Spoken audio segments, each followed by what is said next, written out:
While never becoming a main event star, Enzo Amore was able to get himself over and had plenty of success. Because of all that, and since a lot of you have been requesting this, the realest guy in the room is going to be the subject of this episode of Bell to Bell. Eric Art, who you and I know as Enzo Amore, grew up in Waldwick, New Jersey, a city with a population of less than 10,000. He attended Salisbury University in Maryland, where he played football and earned a degree in journalism. How Enzo got into wrestling, though, is an interesting story. Amore had been training at world-renowned trainer Joe DeFranco's gym since he was a teenager. One day, Triple H started training there as well, and about a year later, Enzo put together a video to show the King of Kings. Triple H was impressed and gave Amore a tryout with WWE, and simply told Enzo, quote, "Don't screw this up." Amore held on to those words and got signed to a contract in 2012, but it wasn't until about a year later that the world would see the debut of Enzo Amore. Amore's WWE career kicked off on the May 22nd, 2013 edition of NXT. After the ring announcement, Enzo raised his mic and declared his trademark introduction. My name is Enzo Amore, and I am a certified G and a bona fide stud. And when I look up and down this NXT roster... Well, it still needed some work. His debut opponent was Mason Ryan, and the match went about as well as you'd expect. Enzo got thrown across the ring within the first few seconds, and it was all downhill from there. Amore's one bit of offense was a kick to the midsection, which did little to no damage to Mason Ryan. The rest of the match included a few clotheslines, snake eyes, and a torture rack into a neckbreaker for the finish. Enzo got very little offense in the match, and unfortunately there's not a whole lot I can say about it. It definitely wasn't a great first match for Enzo, but things wouldn't remain that way, as we'll see. Amore and Ryan's paths crossed a few more times. After Enzo's debut, he would team up with Colin Cassidy, or Big Cass as he'd later be known. The team was formed because Cass, like Enzo, had lost to Mason Ryan.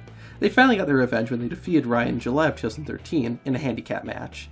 Enzo and Cass then moved on to a rivalry with Scott Dawson, Alexander Rusev, and Sylvester Lefort, and this caused Enzo and Cass to turn face. It was a rough feud for the two, as they lost the majority of their matches against the trio. One highlight in their first year as tag partners, though, came in September when they participated in a number 1 contenders gauntlet match for the NXT Tag Team titles. They won the first 2 rounds, and almost the entire tournament, but came up short in the final match. Things got worse in November when Enzo Amore suffered a broken leg while training, which caused him to be absent from the ring for a number of months. He would return to action in mid-2014, and Enzo and Cass would pick up where they left off. The two soon became major players, not only in the tag team division, but in NXT in general. Later, the duo would become a trio, as Carmella joined them. In 2015, they became number 1 contenders for the NXT Tag Team titles several times, but never managed to win the championship. Enzo Amore would finally make it to the main roster on the Raw after WrestleMania 32 in 2016. While Enzo Amore and Big Cass would be contenders for the WWE Tag Team Championship, similar to how they were in NXT, they never managed to become title holders. Despite this, the two got involved in programs with top talents like John Cena, Chris Jericho, Kevin Owens, and more. With the brand split being brought back, Enzo and Cass were both moved to Raw, and they continued to tag together well into 2017. The team fell apart when Enzo Amore was found knocked out backstage. After weeks of speculation, it was revealed that the individual behind the attacks was Big Cass. Cass said that he felt Enzo Amore was holding him back, and this set up a match at the Great Balls of Fire event that Amore lost. The rivalry continued until the Raw after SummerSlam, where, during a street fight, Enzo would come out on top when the referee ended the match. After being synonymous with Big Cass for the majority of his WWE run, Enzo Amore made a big step in his singles career when he debuted on 205 Live. He almost immediately became a top star in the brand, and he won the Cruiserweight Championship about a month after making his first appearance on the show. He'd become a 2-time champion after losing the titles with Kalisto and regaining it in less than 2 weeks. Enzo was doing pretty well at this point, but this is where things start to fall apart, but we'll get to that soon. Enzo's first match of 2018 ended up being his last in the WWE, so let's take a look. The final match in Enzo Amore's WWE career was on the January 8th, 2018 edition of Raw, and it was for the Cruiserweight Championship. In fitting with his character, Amore started by cutting a promo on his opponent, Cedric Alexander, who had won a number 1 contenders match a few weeks back. Once the bell rang, it was clear that Alexander was much more skillful than the realest guy in the room.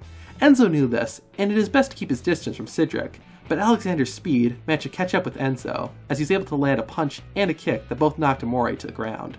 After being yanked off the bottom rope, the Cruiserweight Champion moved towards the outside of the ring to make some space between himself and the challenger. Alexander caught Amore and began to pull him back into the ring. Ever the opportunist, as soon as Cedric let his guard down, Enzo Amore capitalized by knocking Cedric Alexander to the floor. This gave Enzo an opening to take control of the match, and he managed to keep Cedric down with submission holds and strikes. Enzo also had to display a few tricks of his own by countering Alexander's comebacks. After debilitating Cedric, Enzo Amore decided to take a risk by climbing to the middle rope. There was no payoff though, as Cedric's adrenaline kicked in and he knocked the wind out of Enzo with a boot to the gut. Unfortunately for the champion, the pain didn't end there, as the number one contender jumped to his feet and connected with a series of kicks and strikes. It got so intense that Enzo started bleeding from his right eyebrow.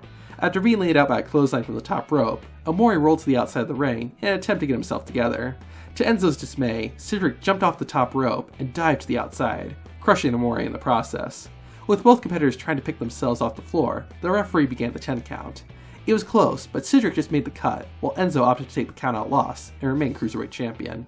For what it was, I thought this was an alright match. Both wrestlers played their roles well, Cedric being the superior face and Enzo being the cowardly heel, but nobody, not even Enzo, knew that this was going to be the last time we saw him compete in the WWE. Not long after this, on January 22nd, Omori was suspended by WWE after it was confirmed that he was under a police investigation for alleged sexual assault. The next day, an interview with the woman who made the claim was published by TMZ, and Enzo Amore was released by WWE. This because of Enzo's failure to inform the company of the investigation. However, it was later found out that he didn't even know he was being investigated until the news broke. The case was closed in May due to insufficient evidence. Since being let go, Amore has pursued a career as a rapper and released his own album in November. He's continued to still be involved in wrestling, and mostly performs in the independent scene, and occasionally finds himself back in the WWE, much to the company's dismay. Thanks to everyone for suggesting this video. Keep sending your requests for Bell to Bell by dropping a comment, and check out Big Cass's first and last matches in WWE by watching the video in the center. I'm Zach from Tap Out Corner, and that was Bell to Bell.